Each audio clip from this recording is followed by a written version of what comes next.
একের পর এক বন্দুক হামলা ঘটেই চলেছে যুক্তরাষ্ট্রের বিভিন্ন স্থানে। এবার আলাবামা অঙ্গরাজ্যের বার্মিংহামে একটি নৈশ ক্লাবে দুর্বৃত্তদের হামলায় প্রাণ গেল অন্তত 4 জনের, আহত হয়েছেন বেশ কয়েকজন।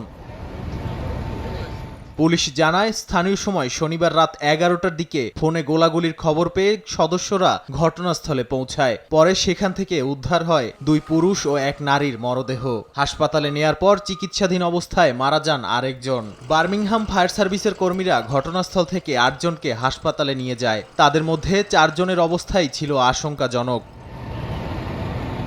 স্থানীয় পুলিশ ও গোয়েন্দা সংস্থা ঘটনার কারণ জানতে তদন্ত করছে। প্রাথমিকভাবে সংস্থাটির ধারণা, হামলায় অংশ নেয় কয়েকজন বন্দুকধারী। তবে তারা গাড়ি থেকে নাকি ঘটনাস্থলে দাঁড়িয়ে গুলি চালিয়েছে তা জানা যায়নি। কাউকে গ্রেপ্তারের কথাও জানায়নি পুলিশ।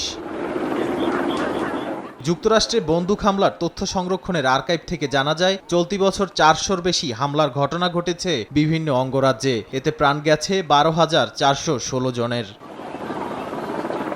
নাদিম মারজান, সময় সংবাদ।